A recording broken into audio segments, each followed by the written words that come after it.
The Industrial Revolution was a time of pivotal transformations for Aberdeen.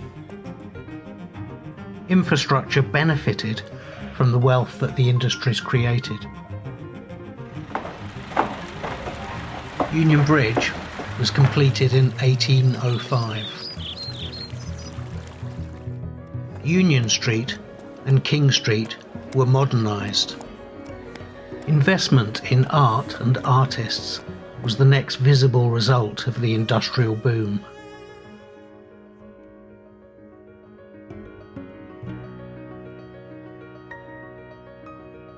Scottish painter James Giles and Aberdonian architect Archibald Simpson wanted to create an association for improving art in Aberdeen and raise money to support local artists.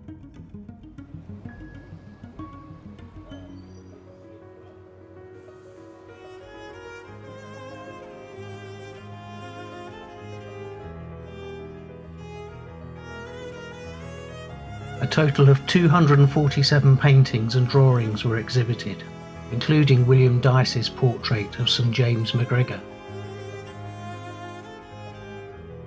Works by painters considered amateurs were shown alongside the professional artists, an indication that inclusion has been an important element of the Aberdeen Artists Society.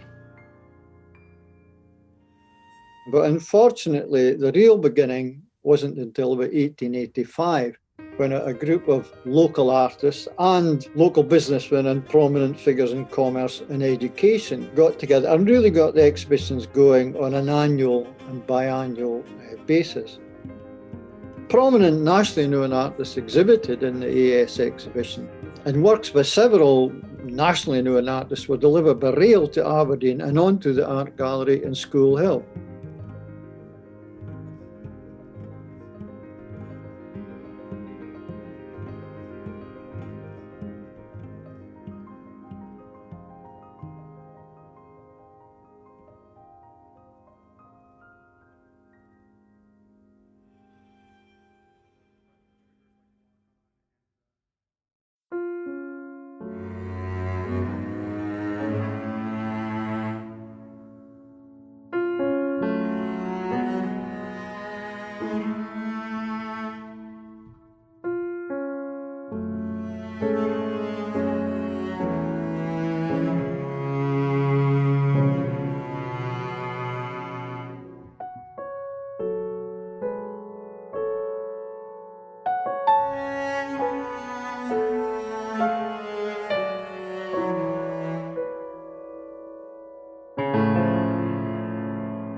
So it was Ian Fleming in the 1960s who really kick-started the Aberdeen Art Society into an organisation that became noted for its high-quality exhibition. The underlying philosophy was all about encouraging local artists, students and amateur practitioners alike to submit works for selection.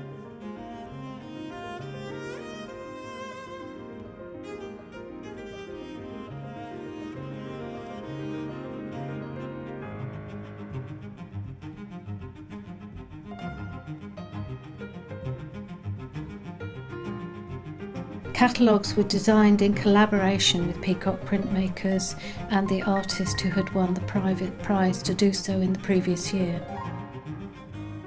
Due to increased sponsorship by Shell, it was agreed that all profits from the sale of catalogues would go to Grampian Hospitals Art Trust to enable the purchase of prints and general artwork to enhance the hospitals of the North East.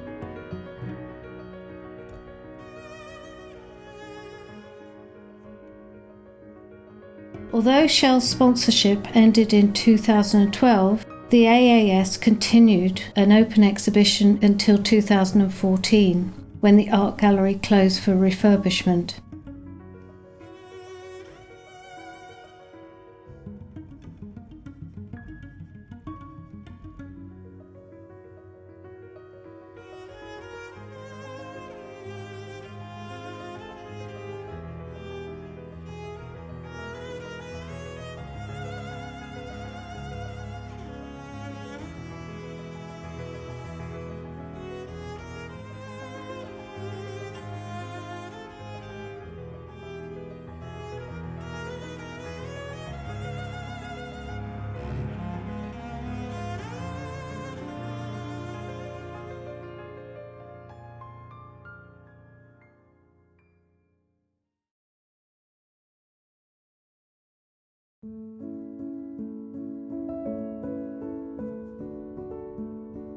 And Ian Fleming's enthusiasm for art was infectious. In the 1960s, he would actually come into the design rooms and studios and ask people, have you got your work ready for the annual Aberdeen Artists exhibition? And he would actually organise classes to show people how to cut their mounts and make their frames. He was a tremendously enthusiastic person, and he would inspire people. Oh, yeah, okay, I'll get my work ready.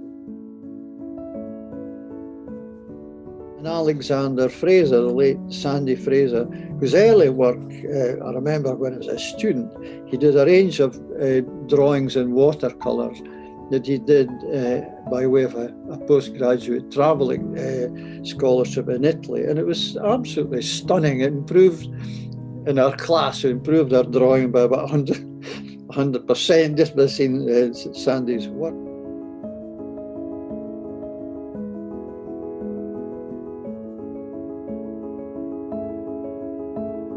The opening nights, they were mobbed. They were absolutely mobbed. They were incredibly hot.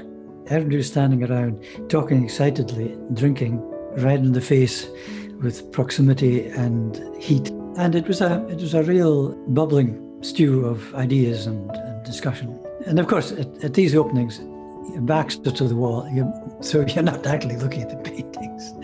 And people stroll around and try and find their own kind of thing. Has it actually been hung, or what's next to it? Trying not to knock over any of the sculptures. And there were big sculptures in those days.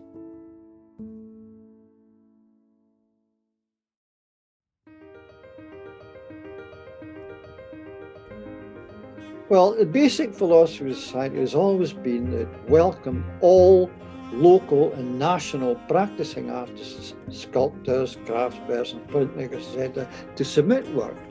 And there was no favouritism or rights to selection in the selection hanging process. The general principles are the same now. Anyone can get their work accepted for the show, and similarly, anyone can get work rejected. So encourage virtually anyone to submit works.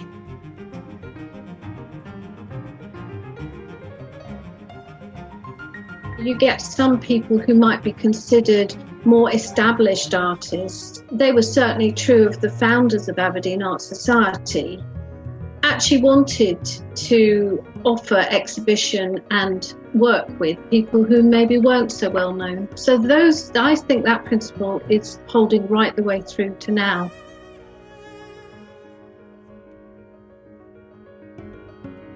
If you're scuffling away on your own trying to paint stuff, and then by some fluke you see it on the wall of Aberdeen Art Gallery alongside some of the major painters in Aberdeen, that changes how you see things, because it draws your attention to what you're doing right as well as all that you've produced in the past. So it's certainly very encouraging, but not only in an egotistical way, to see your work hung.